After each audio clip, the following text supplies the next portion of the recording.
Olá, amigos inscritos e membros do canal Spook Assombrades. Tio Spook aqui novamente com esses refletores quentes para dedéu.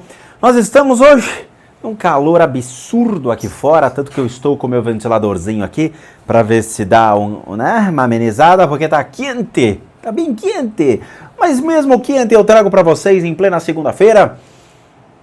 Mais um Respondendo aos Inscritos, por que não? Trazendo para vocês elucidações sobre os vídeos publicados no canais, trazendo ali conhecimento, aprendizado, sabedoria, diversão em plena segunda-feira. Sorria, meu bem, sorria. Tio Spook da velha guarda. Vamos lá, muitas perguntas dos vídeos publicados no canais.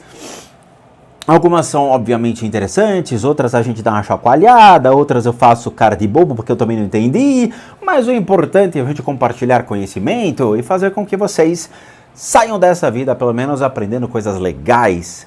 E eu falo de coração porque, eu já caí em muita roubada aí na minha busca pela espiritualité e me ferrei, né? Eu acho que eu perdi, sei lá, uns 5, 10 anos da minha vida escutando discursos de idiotas, que eu poderia ter realmente buscado uma pessoa que fosse mais instruída para poder me auxiliar no meu aprendizado.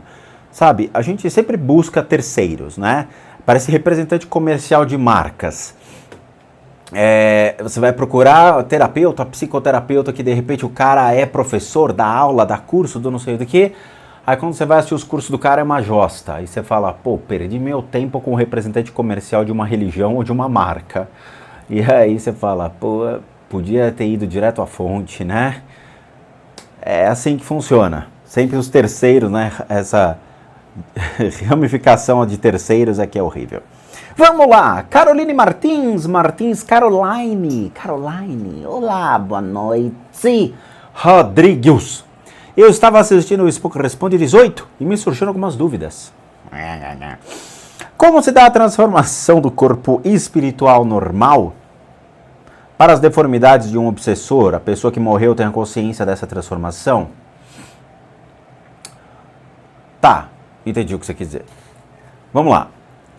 Por observação, ok? Até porque eu ainda não me deparei com nenhum manuscrito ou documento real que traga esse processo da consciência, mas eu ainda estou procurando. Provavelmente nas grandes escolas do Oriente mais antigas a gente vai ter esse estudo. Eu tenho muitos livros aqui que falam sobre essas consciências de obsessores, tratados e documentados pelo budismo, e mesmo os autores que trouxeram esta literatura, eles falam que muita coisa ou se perdeu ou não foi documentado, era passado oralmente. Mas eu ainda estou atrás de manuscritos desse tipo para poder entender. Eventualmente, algumas coisas também estão dentro do hinduísmo. Então a gente tem que ir para estudos mais antigos, principalmente do budismo Theravada, onde tem essa passagem, né, do hinduísmo para o budismo.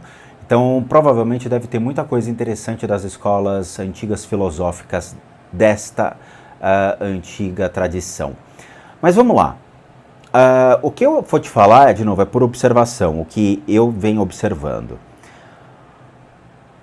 Você vai se tornar aquilo que você vibra, aquilo que você acredita, aquilo que você era. Então, obviamente, um obsessor de raiva, né, uma pessoa que teve raiva a vida inteira, odiou a sua existência, era uma pessoa que era impossível se conviver, uma pessoa que trazia muito ódio da vida, uma pessoa que nunca amou sua existência. E eu conheci várias pessoas, tem até na internet esses caras. Mas quando ele morre, ele vai vibrar ainda o seu ódio. Ele não vai se desapegar disso. Não vai. Por quê? Porque era aquilo que era referência. Para algumas pessoas, o amor é uma referência. Para algumas pessoas, a caridade é uma referência. Então, é uma virtude natural do indivíduo. Porém, quando você se depara com uma pessoa que tem raiva, ele não sabe o que é a raiva, porque é uma virtude natural dele. Virtude, né? Não virtude. Natural dele, mas passa a ser a virtude dele, né? Então ele vai sempre agir com raiva porque é a referência dele. Uma hora o que acontece com esse indivíduo? Ele vai morrer. Ele vai morrer e vai vibrar a raiva. Só que realmente o estado de raiva não é uma raiva unicamente para uma coisa, é uma raiva para tudo. é uma raiva para a família, para o trabalho, é uma raiva para os amigos, é a raiva para a sua existência, é a raiva para a sua prática religiosa, que provavelmente é nula. E ele vai se transformar no que a gente dentro do budismo tibetano conhece, e no hinduísmo também, que são as narakas, que são essas consciências enfurecidas. Então não tem como escapar disso, porque é a referência dele. Então ele vai passar por esse estágio de consciência na hora que ele morrer. Quanto tempo isso leva? Não sei. Não sei.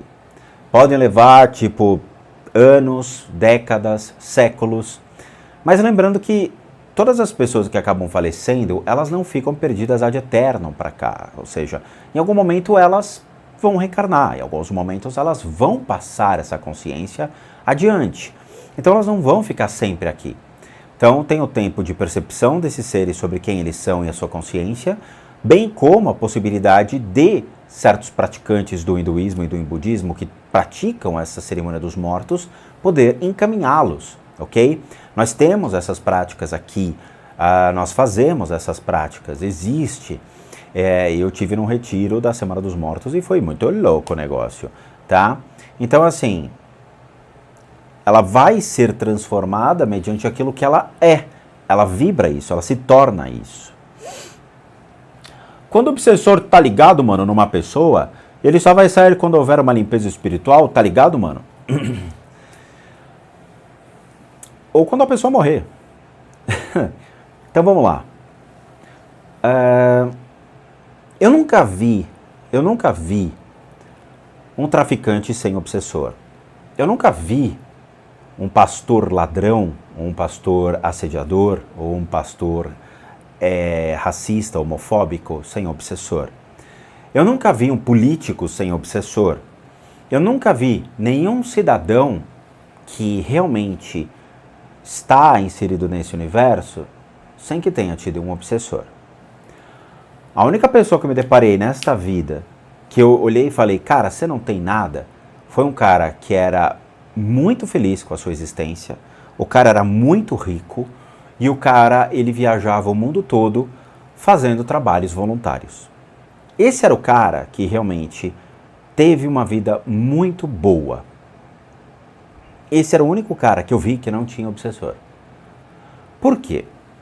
Porque os obsessores, eles fazem parte da nossa existência. Nossos pensamentos, as nossas emoções e nossas ações, elas são pontos atraentes para esses seres se conectarem a nós. Ao longo do nosso dia, nós temos altos e baixos.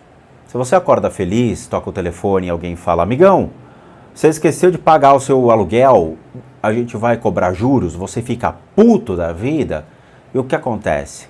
Seu corpo de energia baixa, você fica enraivecido, enfurecido, e esses seres passam a observá-lo dizendo, opa, tem alguma coisa aqui interessante, e eles vêm para cima.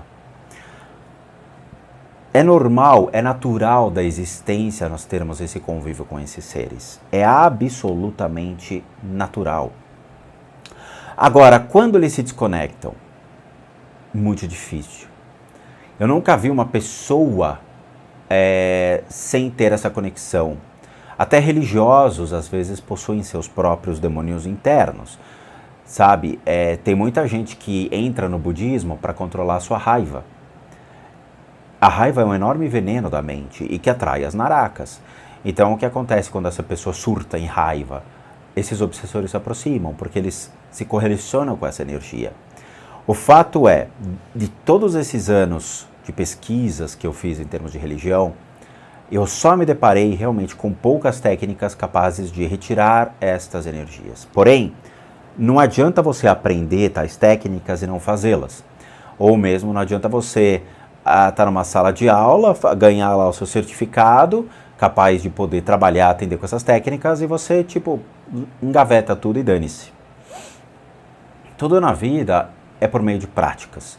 Tudo na vida é por meio de exercícios. Então, vai muito de cada indivíduo, sabe? A preguiça é um grande problema. Então, esses obsessores, eles realmente ficam conectados aos indivíduos. Eu nunca vi um obsessor, tipo, sair na boa vontade de uma pessoa conectado. Tipo, pô, cansei. ah, esse cara é um chato, pô, eu não quero mais, entendeu? Vou me desconectar.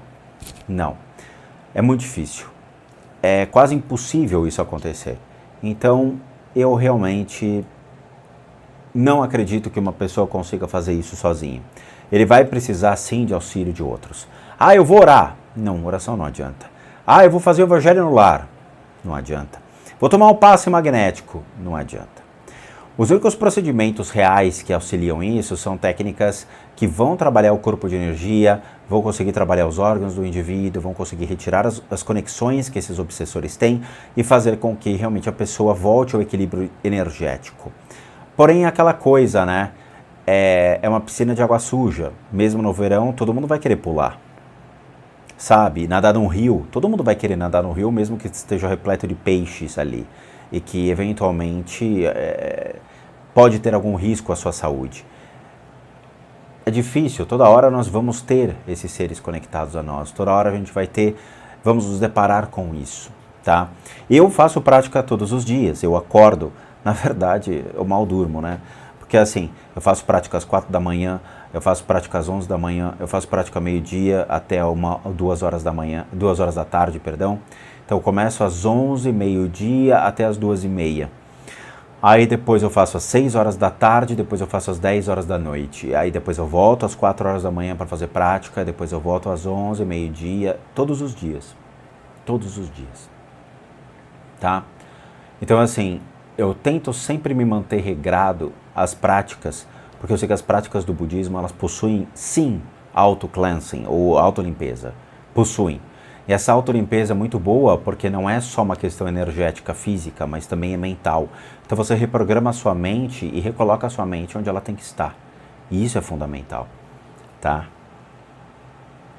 E um ambiente cheio de gente, onde cada um tenha seus obsessores.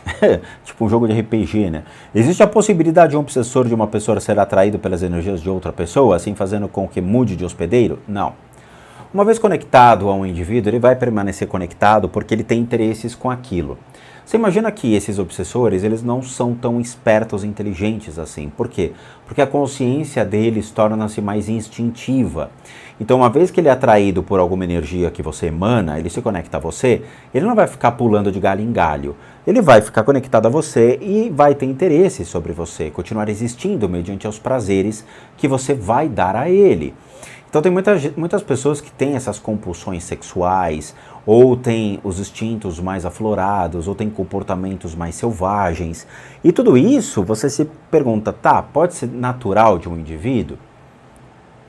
Pode ser de um obsessor que está instigando ele a esse estado? Pode.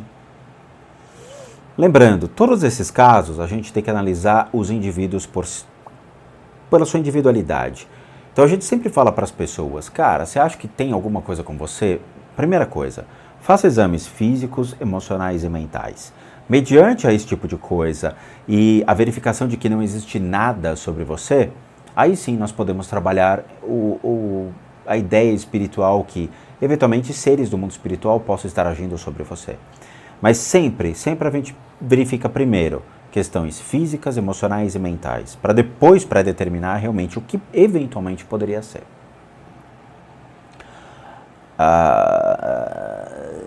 Ramon Ferreira. Bom dia, Uncle Spock. O senhor mencionou certa vez que espíritos tenham preferência por determinados cômodos da casa.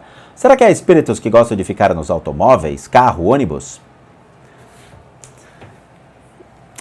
Eu nunca vi espíritos em carro ou em ônibus. Uma vez, eu vou ser muito honesto com vocês, e essa foi uma vez muito legal que aconteceu comigo. Eu estou esperando o Célio me bipar aqui, que hoje a gente tem uma gravação para fazer. Então eu vou ficar sempre de olho no telefone aqui, porque daqui a pouco está no horário de gravar com o Célios. Vamos lá. Eu tenho uma história interessante, sabe? Eu sempre ia trabalhar de ônibus e voltava de ônibus. 1h30 de ida, 1h30 de volta para minha casa. E um dia,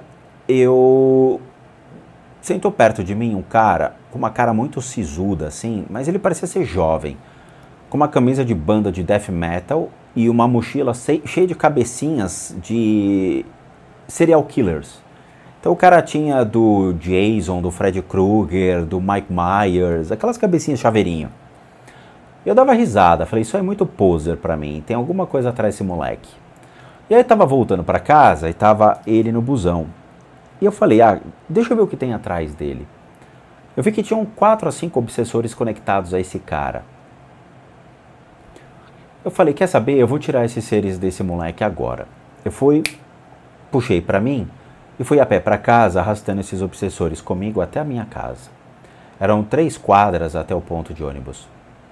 3 a 4 quadras. Subi a minha rua e encaminhei esses obsessores com o que eu sabia fazer. Hoje, obviamente, as técnicas fluem mais rápido, mas na época eu precisava fazer mais uma cerimônia, fazer todo o processo para encaminhamento. Encaminhei. No dia seguinte, quando eu peguei o busão, ele estava lá. Eu passei por ele, ele me olhou e falou, e aí, beleza? Eu falei, beleza? E o cara começou a falar comigo. Do nada. E a gente ficou amigo ao longo de 4 ou 5 anos que eu fui trabalhar de ônibus, a gente ficou amigo. Ele me apresentou o irmão dele, o primo dele, tudo que pegava busão. E eu não conhecia os caras. Eu achei muito legal esse tipo de coisa, porque demonstra que quando você tira esses vínculos e você tira esses bloqueios, a pessoa volta a um estágio tipo normal da sua vida. Sabe? Naturalmente esses seres estariam influenciando ele de alguma maneira negativa. E na hora que você retira, a pessoa volta a ser uma pessoa mais comunicativa, uma pessoa mais feliz, uma pessoa bem de vida. Claramente ele não sabe disso. Ele não sabe que eu fiz isso. Mas eu fiz isso de coração porque eu percebi que tinha alguma coisa estranha naquele moleque que não era ele. E nós ficamos amigos. Agora, em ônibus, em automóvel, eu nunca vi. Em casa, o que acontece? Quais são os principais cômodos que você fica na sua casa? É só refletir. Você vai falar, cara, eu fico mais no meu quarto, eu fico mais no escritório. Raramente a gente fica mais tempo na sala. A sala, geralmente, quando a gente recebe visita ou quando vai ver TV. Mas você não fica o dia inteiro vendo TV numa sala. Você não fica. Então, os obsessores eles vão ficar onde você realmente transita, que é o seu quarto, que é o seu escritório. Por quê? Porque fica mais fácil para ter contato diretamente com a sua energia. E eles sabem que você vai voltar para aquele lugar para dormir ou para trabalhar. Então aqui na minha casa, raramente tem energias na sala. A gente tem cômodos específicos onde nós ficamos, seja para fazer as práticas religiosas, ou nesse quarto de gravação, ou no quarto da Dani, que eles transitam mais.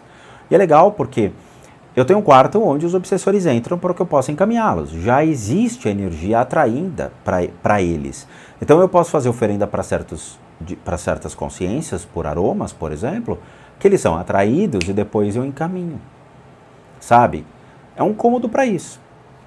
Então dificilmente, eu nunca vi obsessor em automóvel. É muito difícil. É mais energia de forma pensamento.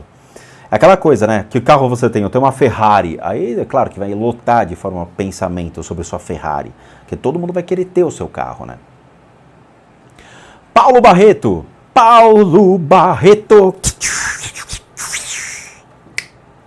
No final dos seus vídeos, você diz que não é um dom, e sim uma habilidade adquirida. Querida, uma pessoa normal conseguiria chegar a seu nível de ver, projetar e encaminhar esses seres? Querida, gosto muito do seu canal, estou aprendendo muita coisa que eu nem sabia que existia. Gratidão, tio Spook. Querida, tudo que eu falo aqui são habilidades adquiridas. Qualquer pessoa pode adquiri-las. Qualquer pessoa. Isso não é um dom. Ao contrário dos espíritas, dos ditos médiuns ou os videntes que falam que é um dom, não é um dom. Não é. Você pode adquirir essas coisas. Você pode adquiri-las. Comprando aqui esse pote de essência. Não, não existe isso. Embora a gente veja na internet, tem um monte de gente que faz esse tipo de coisa, né? O comércio, né? Compre este líquido, tome 3 vezes ao dia e você vai ter a sua clarividência aberta. E o seu butico também. Isso não existe, beleza?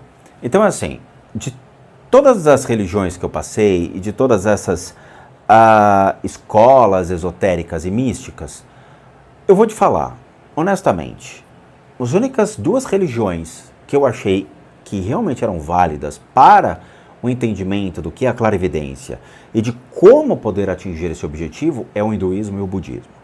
Catolicismo não existe isso, o judaísmo não existe isso, o espiritismo não existe clarividência, ok?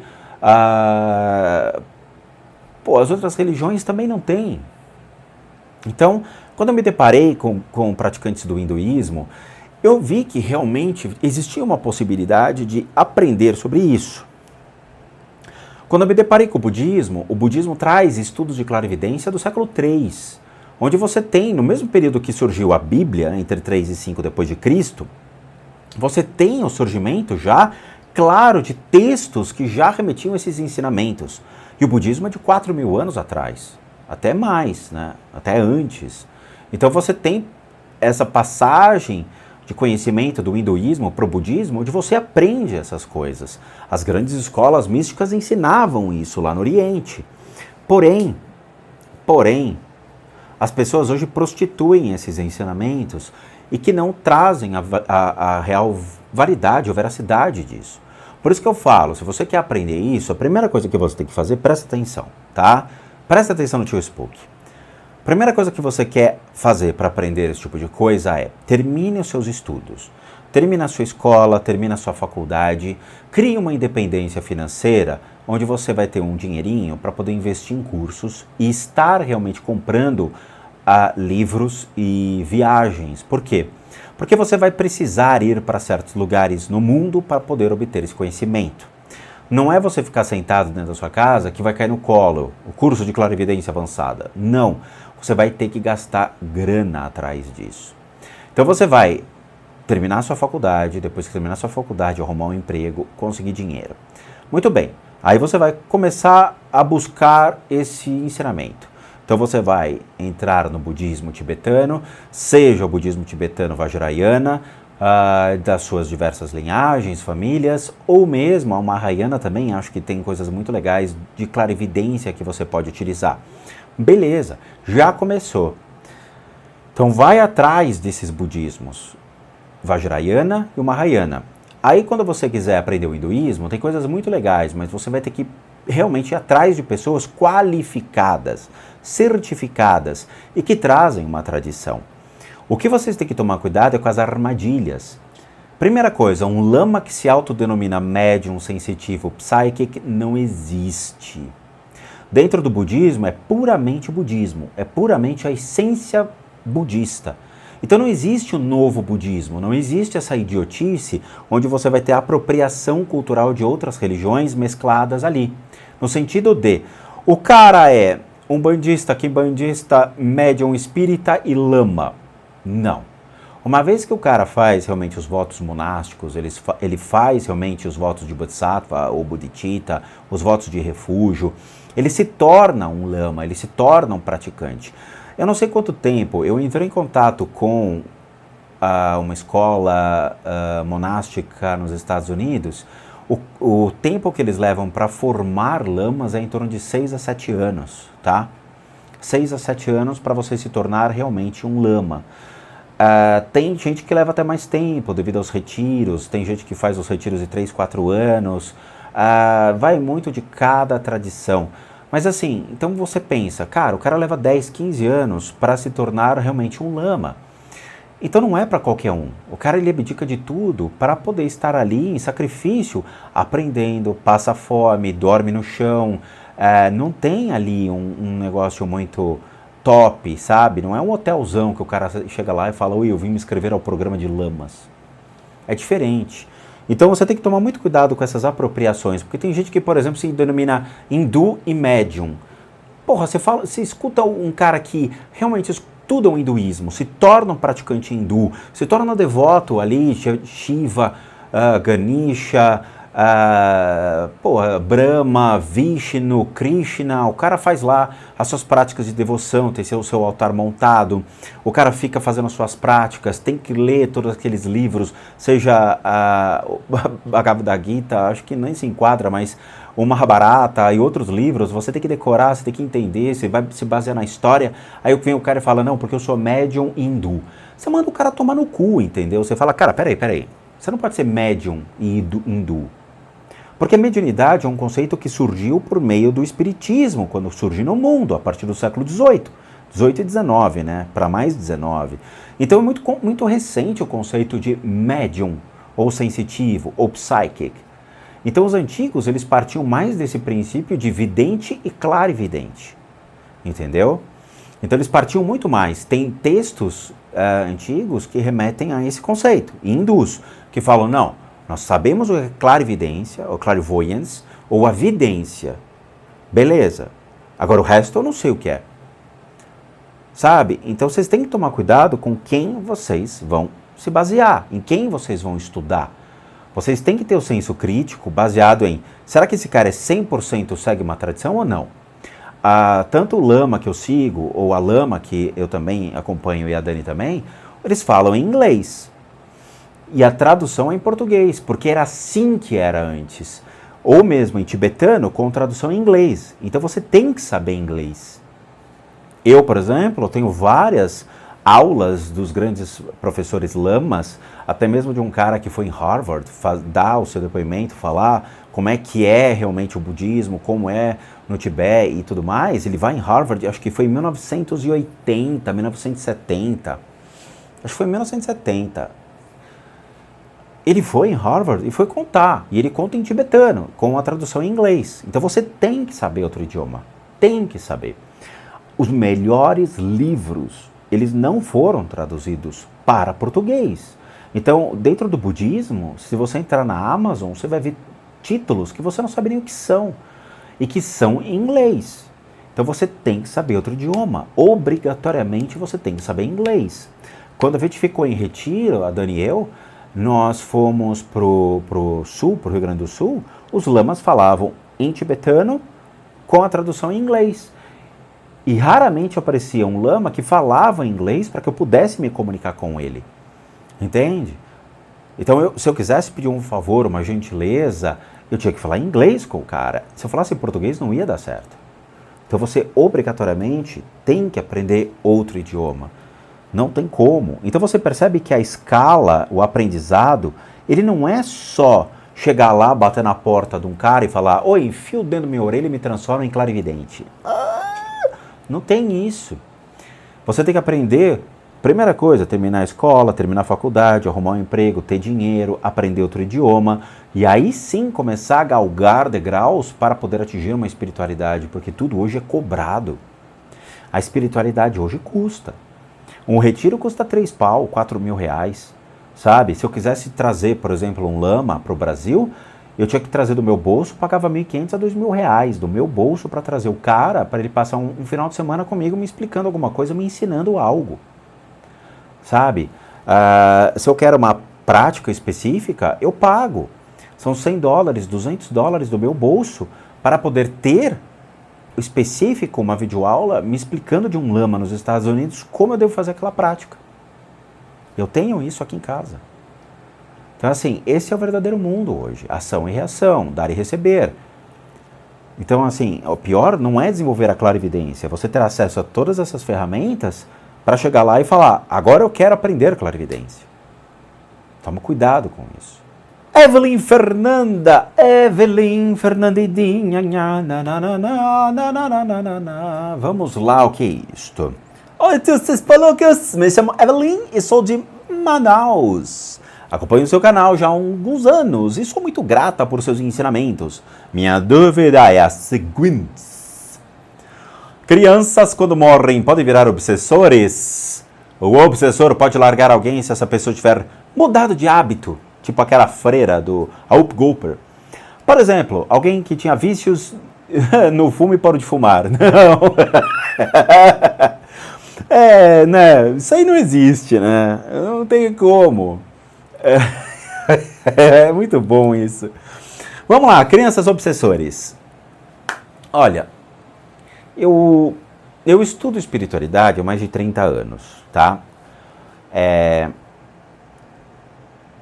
Eu acho que há 15 a 17 anos eu vou em casa das pessoas para ajudá-las. Então, eu iniciei minha jornada real. Eu tenho 46, vou fazer 47 anos de idade, tá? Não parece, eu sei, é minha cutis. Esses purucos.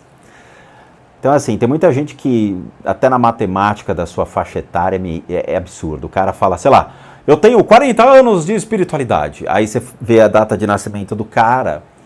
O cara nasceu, quer dizer, 45 anos antes, né? Então você fala, pô, então você começou essa jornada aos 5 anos de idade. Você tem que estar 40 anos na espiritualidade, então você começou com 5 anos. Você tem 45 anos, né? Aí você fala, não bate, cara, para de ser idiota. Que isso, 5 anos de idade você aprendia... Você tirou da onde essas coisas? Então, eu comecei a estudar realmente a partir dos 16 anos de idade, quando eu fui levado ao centro espírita, quando eu tive contato ao centro espírita, quando eu comecei a comprar as orbas de Kardec, quando eu comecei a entender melhor a espiritualidade. Então, calma lá, né, cara? Calma lá. Então, aí sim bate ter uns 30 anos de espiritualidade, porque eu iniciei quando a minha consciência já era boa nisso. Então, a partir disso, eu vou te falar, eu nunca vi espíritos de criança obsessores. Eu já cheguei a ver dois espíritos de criança que estavam perdidos, uma vez que sofreram um trauma muito grande no nascimento. Um deles foi um aborto, que a mãe fez, em comum acordo com a família. Fizeram um aborto porque a criança tinha sido identificada como uma criança com má formação física. A mãe não aceitou essa má formação e acabou fazendo um aborto. Eu não faço o juízo de valores, cada um sabe o que faz. O outro tinha morrido no parto e que acabou sendo sufocado pelo próprio cordão umbilical e que por alguma desavença com a família, era alguém que realmente queria fazer o mal à família, isso foi uma análise minha, e que ainda estava presente ao lado da família, mas plasmado como uma criança. Foram os únicos 2 momentos ao longo de muitos anos que eu vi.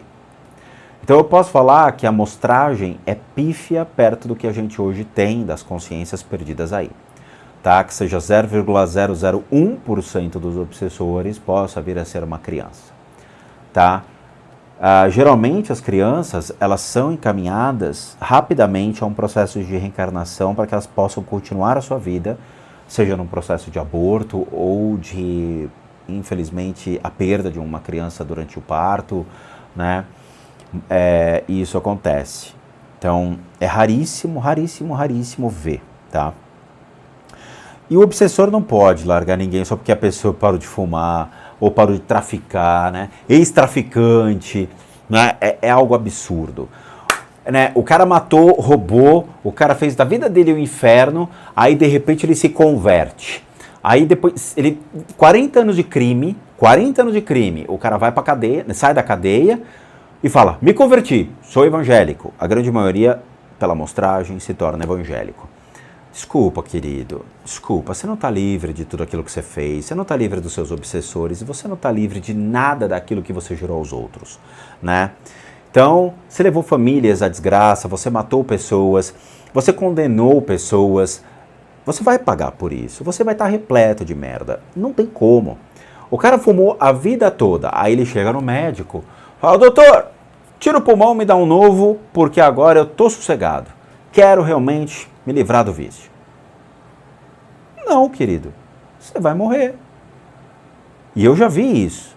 Um amigo meu médico uma vez me mostrou um raio-x de um cara que fumou 3, 4 maços direto por dia ao longo de, sei lá, 20, 30 anos. O cara falou, eu dou 6 meses de vida para esse senhor, tá aqui o raio-x do cara, o pulmão já estava todo detonado. Não tem como chegar pro médico e falar, doutor, manda aqui, tira logo esse negócio, troca o pulmão que eu, bola pra frente, vida nova. Não. Fumou, você vai estar repleto de formas de pensamento, mesmo se parar de fumar, as formas de pensamento do cigarro vão estar agindo sobre seu emocional, sobre seu mental, sobre a necessidade de fumar, porque não é só uma questão de nicotina no sangue, né, a questão física, mas também a questão psicológica e emocional que o cigarro traz. O vício está lá. Então você vai trabalhar o pulmão da pessoa e as formas de pensamento que estão no pulmão da pessoa, todo o trauma de estar conectado ao vício emocional do cigarro e o mental do cigarro. É um baita trabalho isso daí, é sério. Então vai estar ali. Os obsessores do vício também vão estar ali. Isso não sai só porque a pessoa decidiu, vida nova, querida. Parei de fumar, meu obsessor indo embora. Tchau, darling. Te vejo depois, na outra vida. Não, tá lascado. Vai ainda estar com esses seres conectados a você. Não tem como. Mas a ideia é boa. Nicole, bom dia, Spoker Dani. Aqui vão minhas perguntas. O que acontece com o espírito da energia maligna quando você expurga? Energia maligna. Eu fico pensando, né? A maligna é do He-Man, né? Então eu fico imaginando a guerra lá entre o He-Man e o esqueleto em troca dessa energia maligna que esses bissessores vão ter. Assim, talvez dentro do cristianismo, do judaísmo, vocês possam até ser colocados como, né, ali, essa energia de obsessores ser maligna. Dentro do budismo, se ali você fala, cara, isso daí não é maligno, porque é esperado deles, é natureza deles, é assim que eles são, é o seu próprio instinto. Se ali você fala, não tem a maldade, porque é de sua natureza. É aquela história do monge que viu um escorpião num rio. Ele saiu correndo, pegou o escorpião que estava se afogando e levou para outra margem. E ele tomou a picada. Aí o outro monge olhou e falou, tá vendo? Por que você fez isso? Ele falou, mas eu sabia que ele ia fazer isso, porque é de sua natureza. Então quando você observa a natureza desses seres, você fala, somos nós mesmos. É esperado esse tipo de coisa. E muitos obsessores, eles são extremamente honestos no que fazem, extremamente honestos no que dizem. Enquanto o ser humano, ele é hipócrita, ele mente, ele engana, ele ilude, ele faz, ele te tira dinheiro, ele te trai. O obsessor, ele já vem com essa característica. Ele fala, amigão, eu tô aqui porque gostei de você, porque você vibra a energia que eu curto, tamo junto. Beleza, brother? Senta aí e vamos jogar um truco. Já é esperado isso dele. O que não é esperado é a traição que nós sofremos em vida, a hipocrisia do ser humano, a natureza de roubo, latrocínio, sabe? De você confiar numa pessoa e essa pessoa matar sua família. Você fala, porra, cara, eu não posso confiar numa pessoa. Então, assim, cuidado com o termo energia maligna, porque nenhum deles é maligno, uma vez que você sabe a natureza deles. O que acontece quando eu expurgo, eles são encaminhados automaticamente por um processo chamado Roda da Vida e reencarnam rapidamente. A consciência é levada para um processo de reencarnação, tá?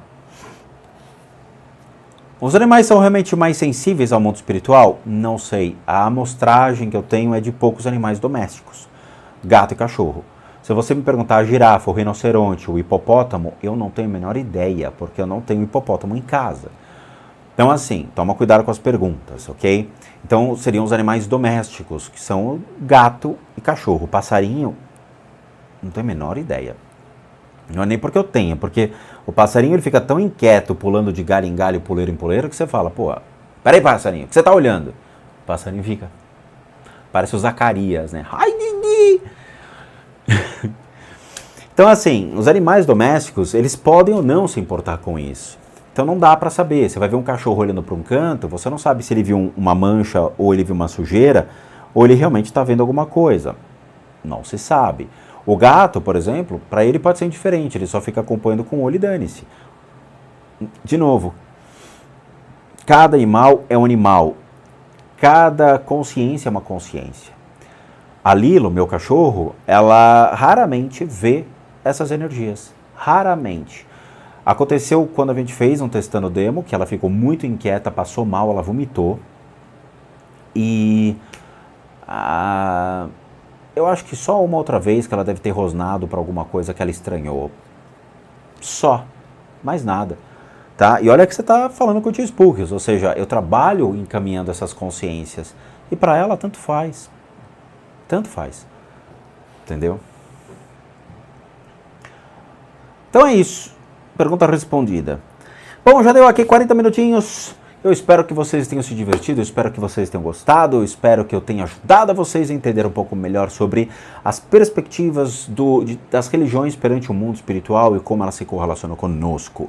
Lembrando que tudo isso que eu trago tem embasamento dentro do budismo, do hinduísmo, do espiritismo, das escolas esotéricas que eu passei, ok? São todas as experiências que eu adquiri, os livros que eu li e tudo aquilo que eu me deparei e que eu acho que é importante para o conhecimento de vocês. Isso faz com que o caminho espiritual de vocês seja mais curto e vocês saibam onde pegar as coisas que vocês precisam, ao invés de ficar tateando no escuro. Quando eu comecei, imagina, eu nasci em 75, então a internet ainda era, né, um negócio que estava começando o conceito de internet, surgindo, então não é que nem hoje a velocidade da informação, né? Mas o caminho está aí, tá bom? Como recados finais, todo mundo que sabe que eu, Rodrigo, sou um profissional das terapias alternativas, ou seja, eu sou licenciado nacional e internacionalmente por institutos que me habilitam, me capacitam para que, por meio de técnicas alternativas, a gente consiga complementar a medicina tradicional e não substituir. Complementamos para tratamentos das enfermidades físicas, emocionais, mentais, bem como as limpezas de casa e as análises de casa.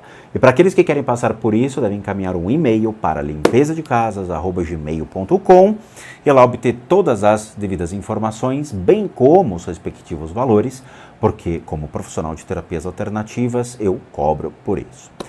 Para aqueles que querem ajudar o canal, nós temos 2 sistemas de doação. Um deles é o Seja Membro, que você clica aqui abaixo, torna-se membro do canal, doando acho que até R$8, o que nos ajuda muito. Ou o PayPal, que também está aqui abaixo, só você clicar ali, vai ser levado por um link, e aí você pode doar o valor que você quiser ou puder. E por último, no nosso site, casasassombradas.com.br, com muita coisa legal para vocês.